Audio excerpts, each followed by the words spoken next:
देशों में जो बेच रही हैं विदेशी बहुराष्ट्रीय कंपनियां, उनके स्प्रे के द्वारा 3 लाख किसान मर रहे हैं सारी दुनिया के विकासशील देशों में, गरीब देशों में। उसमें से 70,000 किसान अकेले भारत में मर रहे हैं। 3 लाख दुनिया के 50 से ज्यादा देशों में मर रहे हैं, 70,000 अपने देश में मर रहे हैं। और ये वो आंकड़े हैं, बार बार मैं कहता हूं, जिनकी एफआईआर दर्ज होती है पुलिस स्टेशन में, जिनकी एफआईआर दर्ज नहीं है, ऐसे आंकड़ों को तो हम गिन ही नहीं सकते हैं, वो कितने अधिक होंगे।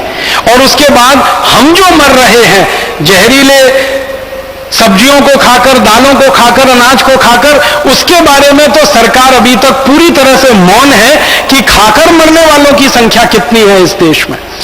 अगर कैंसर से होने वाली मौतों को जोड़ लिया जाए इस देश में, और कैंसर जैसी गंभीर बीमारियों से होने वाली मौतों को जोड़ लिया जाए, तो यह आंकड़ा तो लाखों के ऊपर निकलेगा।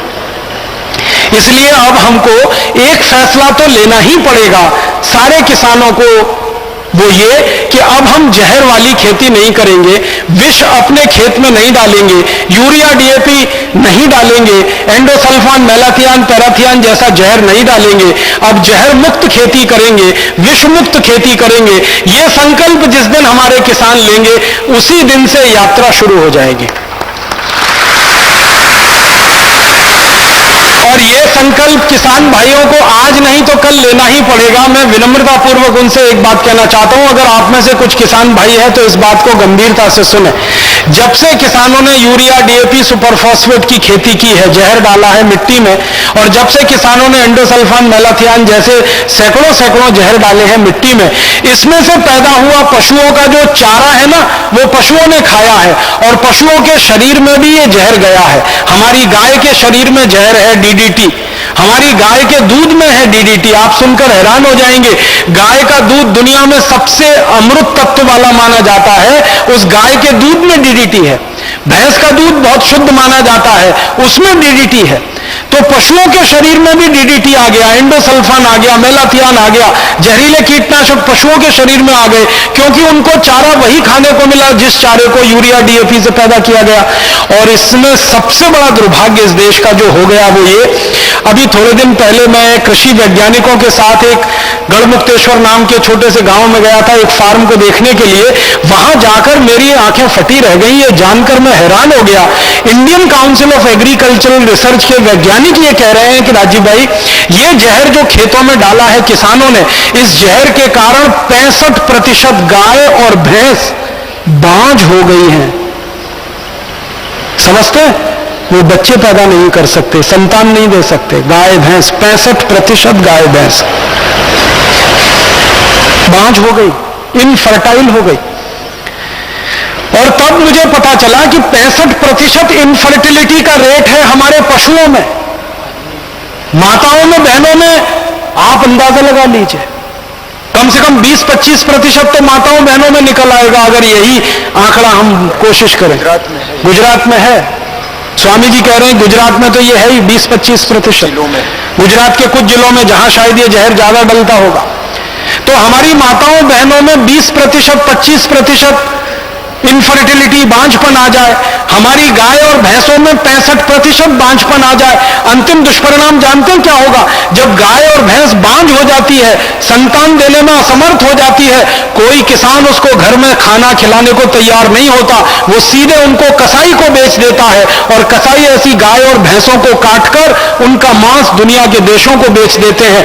हर साल हमारे देश में गाय, बैल, भैंस जैसे बड़े 4 करोड़ पशु इसी कारण से कट जाते। आप इस बात का अंदाजा और एहसास करने की कोशिश करिए कि यूरिया डीएपी, एंडोसल्फान जैसे जहर ने हमारे पशुओं को बांझ बना दिया, और अंतिम स्थिति में वो पशु कत्ल खाने में कटने के लिए जा रहे हैं। 4 करोड़ पशु हमारे कट रहे हैं हर साल। और उन 4 करोड़ पशुओं का एक छोटा सा हिसाब मैंने निकाला कि इन्हीं 4 करोड़ पशुओं को अगर हम कटने से बचा सके और इनका बांझपन का इलाज कर सके, तो यही 4 करोड़ पशु हर साल इस भारत देश को 15,000 करोड़ की आमदनी दे सकते हैं।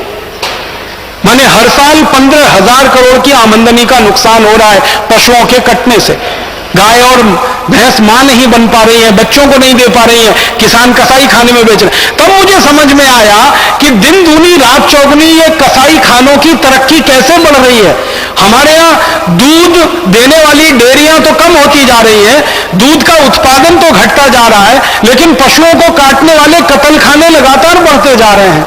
ये दिल्ली से हरिद्वार के बीच का ही सर्वे करो तो पशुओं को काटने वाले कत्लखानों के विकास की दर 300% से बढ़ी है यहां पर। तब बात समझ में आ गई बिल्कुल साफ साफ कि पशुओं को काटने के कत्लखाने तब तक बढ़ते ही रहेंगे जब तक गाय और भैंस हमारी बांझ रहेंगी, संतान उत्पन्न करने में असमर्थ होंगी, तो किसान उसको कसाईयों को ही बेचेगा, क्योंकि वो और किसी काम के हो नहीं सकते, और कसाई उसको काटेंगे और उसका मांस भी बाजार में बिकने के लिए ही जाएगा। तो अगर हमें ये कत्लखाने बंद कराने हो, अपने पशुओं की जान बचानी हो, अपनी अर्थव्यवस्था में हजारों करोड़ रुपए की वृद्धि करनी हो, और 12 लाख करोड़ रुपए जो फालतू में हमारा बर्बाद हो रहा है, इसको किसी तरह से बचाना हो, देश की धरती माता को समृद्ध बनाना हो, विष मुक्त बनाना हो, जहर मुक्त बनाना हो, शुद्ध बनाना हो, सात्विक बनाना हो, तो एक ही उपाय बचा है, सिर्फ एक है कि हमारे किसान जल्दी से जल्दी ये जहर वाली खेती बंद कर दें, विष डालने वाली खेती बंद कर दें, जहर मुक्त खेती करें, विष मुक्त खेती करें। यही एक रास्ता है और कोई रास्ता नहीं। फिर किसान भाई पूछेंगे, अच्छा ठीक है, आपकी बात मान लिया, हम जहर नहीं डालेंगे, यूरिया डीएपी नहीं डालेंगे, एंडोसल्फान मेलाथियान नहीं डालेंगे, लेकिन इस बात की क्या गारंटी है कि हमारा उत्पादन अच्छा होगा।